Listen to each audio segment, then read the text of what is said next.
नमस्कार दोस्तों, मैं हूं doctor B M. Baghel, principal polytechnic college. सर्वप्रथम मेरे चैनल को लाइक और सब्सक्राइब कर दीजिए।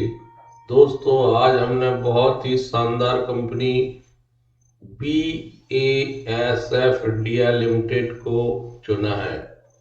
ये केमिकल सेक्टर की कंपनी है और बहुत स्ट्रॉन्ग फंडामेंटल वाली कंपनी है। बड़ा वृक्ष ज्यादा फल देता है, उसी सिद्धांत पर ये कंपनी बहुत शानदार रिटर्न दे सकती है, लेकिन इसमें सिर्फ सिस्टमेटिक इन्वेस्टमेंट प्लान का उपयोग करना चाहिए। यदि हम इसके चार्ट को देखें तो 1999 1 जनवरी में 148 रुपए का यह शेयर था और अब तक पुलिस ने 2342% रिटर्न दिया है। इस हिसाब से अभी इसका रिटर्न कम है, क्योंकि कईयों कंपनी ने 5-5 हजार % तक रिटर्न। यहाँ से देखें तो ये कंटिन्यू चलता गया था और इसकी बड़ी गिरावट आई थी 2020 में। 20 फरवरी 2020 में ही इसकी गिरावट देखने को मिली थी, जब ये 839 रुपये 50 पैसे आ गया था। वहां से ये कंटिन्यू भाग रहा है और भागते भागते 330 रुपये तक पहुंच चुका है। 330% तक बढ़ चुका है, लेकिन अभी इसमें बड़ा संभावना बहुत मौजूद है, क्योंकि इसका P 20.03 है और प्राइस बुक वैल्यू 8.67 है। रिटर्न ऑफ इक्विटी 43.29 है। 5 साल में इसने 194% रिटर्न दिया है और 1 साल में इसने 137% रिटर्न दिया है। 6 माह में इसने 71% रिटर्न दिया है और 1 माह में इससे ये रेस्ट कर रहा है, लगातार कंसोलिडेशन के मोड में चल रहा है। पिछले 5 दिन में ये 6% बढ़ा है, तो ऐसा लगता है कि अब इसमें रैली आए। चार्ट के हिसाब से ये 20% का सर जरूर लगाएगा 1 महीने के अंदर, ऐसी संभावना है। लेकिन हमारा प्रॉस्पेक्ट 5 और 10 साल का होना चाहिए। उससे कम अवधि के प्रॉस्पेक्ट वालों को इससे दूर रहना। दोस्तों, इसी पॉइंट ऑफ व्यू से हमने इस कंपनी को चुना। बहुत सारे कारण है इसको चुनने के। स्पेशलिटी केमिकल बनाती है, मुंबई महाराष्ट्र की कंपनी है। लिस्टिंग डेट 14/5/1968 है PSC में। मार्केट का फुल कैप 15,482 है। डिविडेंड बकायदा 2001 से 2021 तक दिया है। 11,000 एम्प्लॉय इस कंपनी में BASF ग्रुप में काम करते हैं। 12 डिवीजन में इनका बिजनेस मॉडल को है, जिसको 6 भागों में बांटा गया है। डिवीजन परिचालन जिम्मेदारी वहन करते हैं और सेक्टर या उत्पादों के अनुसार आयोजित किए जाते हैं। 54 वैश्विक और क्षेत्रीय व्यवसायिक इकाइयों का प्रबंधन किया जाता है और 86 रणनीतिक व्यवसायिक इकाइयों के लिए रणनीति भी डेवलप की जाती है। ये 6 बर्बन साइट ऑपरेट करते हैं, जिसमें 241 एडिशनल प्रोडक्शन साइट है और इन मोर देन 90 कंट्री। ये पूरे विश्व में केमिस्ट्री क्रिएट करते हैं। हेल्दी लॉन्ग टर्म ग्रोथ है। ऑपरेटिंग प्रॉफिट एनुअल आधार पर 84% बढ़ा है और जून तिमाही का रिजल्ट आउटस्टैंडिंग आया था, जो कि 1606% बढ़ के आया था। Return of capital employed highest है 24.33% और नेट सेल्स 3012 करोड़ है। PBDIT हाईएस्ट है 289.88 करोड़।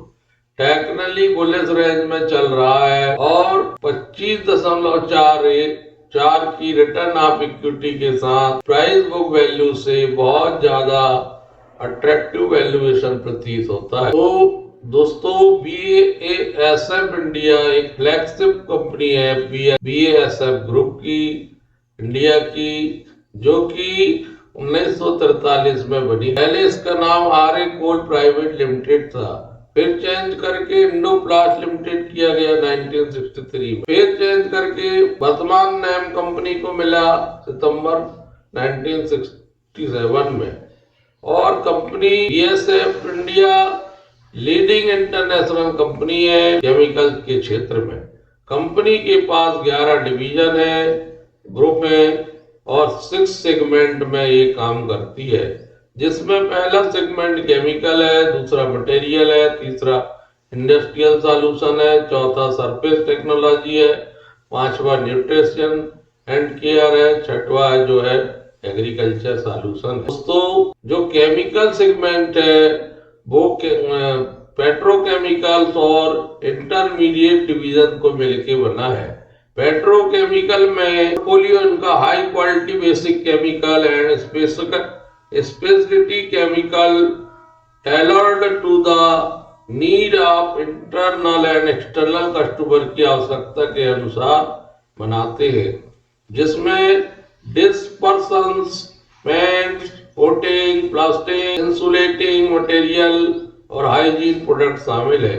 इंटरमीडिएट्स में ये लोग comprehensive portfolio of intermediates and specialities, जहां पर which are used to precursors for products such as coating, plastics, textile fiber, pharmaceutical and crop protection products के लिए यूज होते हैं। परफॉर्मेंस मटेरियल दूसरा इनका सेगमेंट परिवहन, निर्माण और उपभोक्ता वस्तुओं के उद्योगों के साथ साथ औद्योगिक अनुप्रयोगों के लिए पॉलीयूरेथेन, थर्मोप्लास्टिक्स और फोम की विशेषता है। मोनोमर्स में आइसोसाइनेट और पॉलियामाइड्स के साथ प्लास्टिक, ऑटोमोटिव और निर्माण उद्योगों जैसे क्षेत्रों के लिए अकार्बनिक बुनियादी उत्पाद। इंडस्ट्रियल सॉल्यूशन में डिस्पर्सन एंड रेजिन्स, फैलाव और रेजिन, कोटिंग्स, निर्माण, कागज, छपाई और पैकेजिंग, चिपकने वाले और इलेक्ट्रॉनिक उद्योगों में उत्पादों को तैयार करने के लिए इस्तेमाल किया जाने वाला कच्चा माल। परफॉर्मेंस केमिकल में ये लोग विभिन्न ग्राहक उद्योगों जैसे रसायन, प्लास्टिक, उपभोक्ता वस्तुओं, ऊर्जा और संसाधनों के साथ साथ मोटर वाहन और परिवहन के लिए अनुकूलित उत्पाद बनाते हैं। सरफेस टेक्नोलॉजी में कैटालाइस्ट उत्प्रेरक, मोबाइल उत्सर्जन उत्प्रेरक, रासायनिक उत्प्रेरक और रिफाइनिंग उत्प्रेरक, बैटरी सामग्री, कीमती और आधार धातु उत्पाद और सेवाएं, कीमती धातु व्यापार, रिसाइकलिंग, स्वच्छ वायु प्रौद्योगिकियां। कोटिंग्स में automotive, OEM coatings, automotive refinish coating और सेवाएं, सजावटी पेंट, धातु के लिए सतह पर लागू उपचार, उद्योगों की एक विस्तृत श्रृंखला के लिए प्लास्टिक और ग्लास सबस्टेटस। न्यूट्रिशन और केयर केमिकल में ingredients for cosmetic, detergent and cleaner industries, agrochemical and technical application. Nutrition and health में product for the food and feed in the flavour and fragrance industry, स्वाद और सुगंध। The pharmaceutical industry and the बायोनेशनल industry. Agriculture solution में fungicides, herbicides, insecticides, seed treatment, seed and trade. दोस्तों, company का कारोबार बहुत बड़ा और बहुत फैला हुआ। ये मैंने कुछ संक्षिप्त जानकारियां आपको दी। इसके अलावा कंपनी का मार्केट कैप जो है फुल कैप 15,560 करोड़ का है। स्पेशल केमिकल कैटेगरी में लिस्टेड कंपनी ए सूची में है, ग्रुप ए में है, इंडेक्स S&P BSE 500 में है।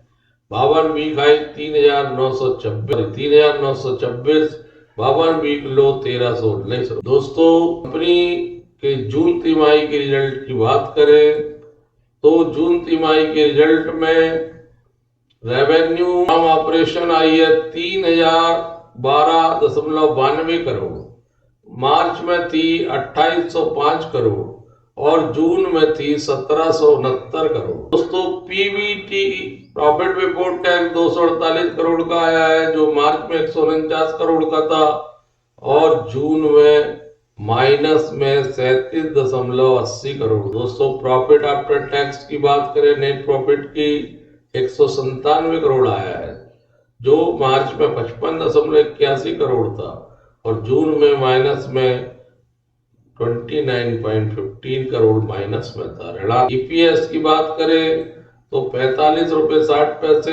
जून तिमाही 21 का 12.90 रुपए, 31 मार्च 21 का, और जून तिमाही का -6.7। तो कंपनी ने टर्न अराउंड किया है, ईयर टू ईयर माइनस से प्लस में आई है, जबकि quarter to quarter profit before tax हो, प्रॉफिट आफ्टर टैक्स हो, रेवेन्यू हो, ईपीएस हो, सभी बहुत बढ़कर इस कंपनी में आपको नजर बनाए रखना चाहिए। ये एक प्रकार का जेम है, जाके ये बहुत अच्छे रिटर्न देगा, इसमें ज्यादा शंका की गुंजाइश नहीं है।